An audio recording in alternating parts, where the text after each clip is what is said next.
नेत्यांपासून ते राजकारणापर्यंत प्रत्येक घडामोडीवर बारीक नजर ठेवणारा तुमचा हक्काचा लोकल न्यूज प्लॅटफॉर्म ठाणे दर्पण, ठाण्याचं खरं प्रतिबिंब. श्रावण महिन्यात अनेक संस्थांकडून शहरात विविध कार्यक्रमाचे आयोजन करण्यात येते. अशाच प्रकारे जिजाऊ शैक्षणिक व सामाजिक संस्था आणि शिवसेना यांच्या वतीने श्रावण महोत्सव 2025चे आयोजन शनिवारी ठाण्यात करण्यात आले होते. या महोत्सवात महिलांकरिता विविध स्पर्धा ठेवण्यात आल्या असून त्यातील विजेत्यांना बक्षिसे ठेवण्यात आली होती. या महोत्सवाला ठाण्याच्या माजी महापौर मीनाक्षी शिंदे यांनी भेट देऊन तेथील जेवणाचा आस्वाद घेतला.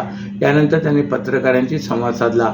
जिजाऊ शैक्षणिक व सामाजिक संस्थेचे संस्थापक अध्यक्ष निलेश सांबरे यांनी काही दिवसांपूर्वी शिंदेच्या शिवसेनेत प्रवेश केला. त्यांची पक्षात उपनेते पदावर नियुक्ती झाली असून ते आता जिजाऊ संस्था आणि शिवसेनेच्या माध्यमातून विविध उपक्रम राबवित आहेत. अशाच प्रकारे त्यांनी जिजाऊ शैक्षणिक व सामाजिक संस्था आणि शिवसेना यांच्या वतीने श्रावण महोत्सव 2025चे आयोजन ठाण्यात करण्यात आले होते. ठाण्यातील संभाजीनगर येथील कोरम मॉलच्या बाजूला असलेल्या स्वर्गीय गंगूबाई संभाजी शिंदे बहुउद्देशीय हॉल येथे हा महोत्सव पार पडला. या महोत्सवाला महिलांकरिता विविध स्पर्धा ठेवण्यात आल्या होत्या. त्या सुपर वुमन किचन, पाककला स्पर्धा, मेहंदी स्पर्धा, मेकअप स्पर्धा, रांगोळी स्पर्धा, टाकाऊपासून टिकाऊ गृहोपयोगी वस्तू स्पर्धा अशा स्पर्धांचा समावेश होता. याशिवाय मोफत आरोग्य शिबिर, मोफत चष्मे वाटप आणि मोफत वही वाटप असे कार्यक्रमही आयोजित करण्यात आले होते. यातील विजेत्यांना बक्षिसेही ठेवण्यात आली होती. या महोत्सवाला ठाण्याच्या माजी महापौर मीनाक्षी शिंदे यांनी भेट देऊन पत्रकारांशी संवाद साधला. प्रत्येक महिला जेवण बनवितात, पण त्यात पण आपले वेगळेपण जपण्याचा प्रयत्न पाककलेत दिसून येत आहे.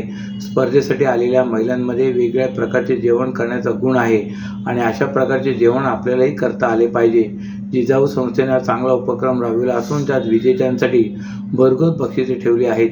या संस्थेकडून असेच उपक्रम होत राहत आणि महिलांना असेच प्रोत्साहन मिळू दे असे मत माजी महापौर मीनाक्षी शिंदे यांनी व्यक्त केले. जिजाऊ संस्था गेली अनेक वर्ष ठाणे जिल्ह्यात सामाजिक काम करते. या संस्थेने श्रावण महोत्सवाचे आयोजन केले. त्यात मेकअप कलाकार, मेहंदी, पाककला, टाकाऊपासून टिकाऊ अशा स्पर्धा आयोजित केल्यात. त्यामुळे खऱ्या अर्थाने महिलांसाठी ते एक व्यासपीठ तयार झाले. महिलांच्या कलागुणांना वाव देण्यासाठी आणि त्यांना प्रोत्साहन देण्यासाठी असे उपक्रम गरजेचे आहे. हेच काम जिजाऊ संस्थेने केले. या ठिकाणी जेवणाची मेजवानी बघायला मिळत आहे. मी आताच मस्करीत म्हटले की मला राजकारणाने काही खाता आले नाही, पण इथे चविष्ट जेवणाचे पदार्थ मात्र चाखायला मिळाले, अशा भावना त्यांनी व्यक्त केल्यात. घोडबंदर मार्ग हा वाहतुकीसाठी महत्त्वाचा मानला जातो. या मार्गावरून स्थानिक नागरिकांसह अवजड वाहनांची सतत वर्दळ असते. या मार्गावरील कोंडी कमी करण्यासाठी मुख्य आणि सेवा रस्ते जोडणीचे काम सुरू आहे.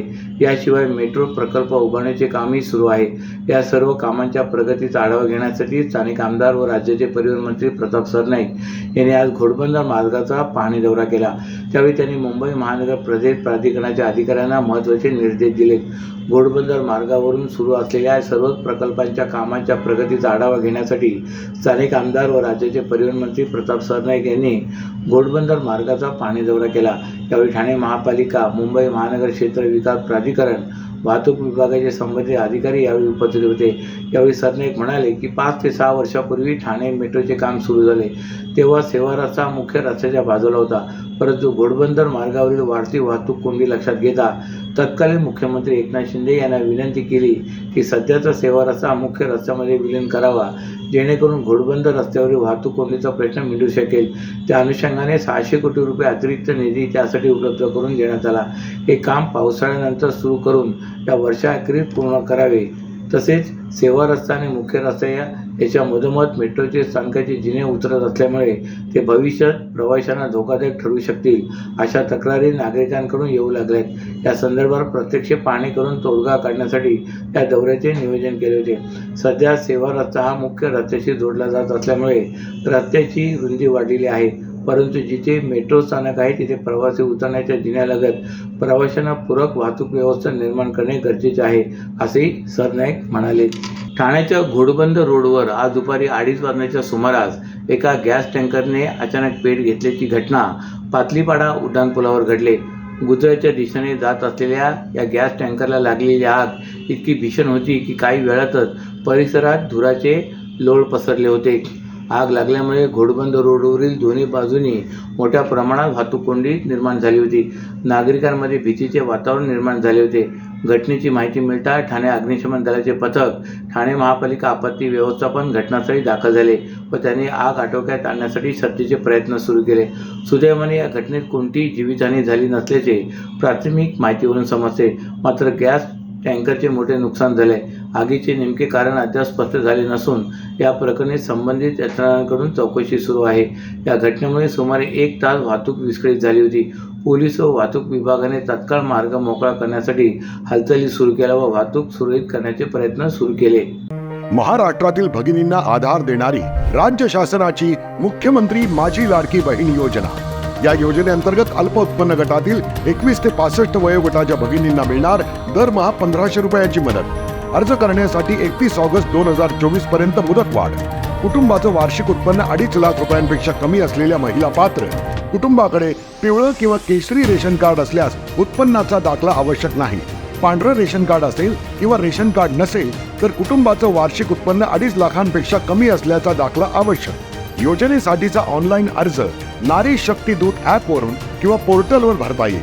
ज्या भगिनींना ऑनलाईन अर्ज भरता येत नसेल त्यांच्यासाठी अंगणवाडी, ग्रामपंचायत, वॉर्ड ऑफिस, सेतू सुविधा केंद्रामध्ये किंवा आशाताई बचत गटाच्या CRP यांची मदत उपलब्ध. आता आपल्याला अभिमानानं म्हणता येईल, सुखी आणि सुरक्षित आहे माझी लाडकी बहीण. गेल्या काही दिवसांपासून ठाणे शहरात होणाऱ्या वाहतूक कोंडीच्या प्रश्नांवर उपमुख्यमंत्री एकनाथ शिंदे यांनी अधिकाऱ्यांना खडसावून नाराजी व्यक्त केली. ठाणे आणि परिसरातील वाहतूक कोंडीमुळे नागरिक अतिशय त्रस्त झालेत. सर्व यंत्रणांनी समन्वय साधून हा परिसर वाहतूक कोंडीमुक्त करावा. तसेच रस्ते तातडीने दुरुस्त करून खड्डेमुक्तीसाठी उपलब्ध असलेले उत्तम तंत्रज्ञान वापरावे असे निर्देश उपमुख्यमंत्री एकनाथ शिंदे यांनी दिलेत. ठाणे जिल्ह्यातील विशेषतः घोडबंदर मार्गावर पडलेल्या खड्ड्यामुळे दररोज वाहन चालकांना प्रचंड कोंडीचा त्रास सहन करावा लागतोय. वाहतूक कोंडीमुळे नोकरदारांना वेळेत कामाच्या ठिकाणी पोहोचता येत नाही, तर विद्यार्थ्यांच्या बसगाड्या देखील कोंडीत अडकून असतात. घोडबंदर भागात होणाऱ्या वाहतूक कोंडीमुळे नागरिकांकडून आता प्रशासनावर टीका होऊ लागले. याच खड्ड्याच्या मुद्द्यावरून आणि वाहतूक कोंडी सोडवण्यात आलेल्या अपयशामुळे उपमुख्यमंत्री एकनाथ शिंदे यांनी अधिकाऱ्यांवर नाराजी व्यक्त केली. ठाण्यात कोपरी, माजिवडा यासोबत घोडबंदर रस्ता, गायमुख घाट ते फाउंटन हॉटेल, शिळफाटा परिसर येथे सकाळी आणि सायंकाळी गर्दीच्या वेळी होत असलेल्या वाहतूक कोंडीमुळे नागरिक प्रचंड त्रस्त झालेत. त्याबद्दलच्या तक्रारी वारंवार येत असून सर्व यंत्रणांनी समन्वय साधून हा पूर्ण परिसर वाहतूक कोंडी मुक्त करावा असे निर्देश उपमुख्यमंत्री एकनाथ शिंदे यांनी वरिष्ठ अधिकाऱ्यांशी झालेल्या बैठकीत दिले. मरणानंतरही आपले शरीर कुणाच्या जीवनाचे कारण ठरू शकते. डोळे, किडनी, यकृत, हृदय सारख्या अवयवांचे दान ही केवळ एक वैद्यकीय प्रक्रिया नसून ती समाजातील सर्वात मोठी मानवसेवा आहे असे भावनिक प्रतिपादन जिल्हा शल्यचिकित्सक डॉक्टर कैलास पवार यांनी ठाण्यात केले.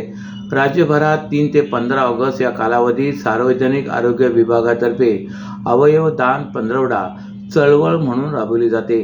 याच पार्श्वभूमीवर ठाणे जिल्हा सामान्य रुग्णालयात जनजागृतीसाठी विशेष उपक्रमाची सुरुवात झाली. यावेळी रुग्णालयातील वैद्यकीय अधिकारी, नर्सिंग स्टाफ, स्वयंसेवी संस्था, महाविद्यालयीन विद्यार्थी आणि नागरिक मोठ्या संख्येने यावेळी उपस्थित होते.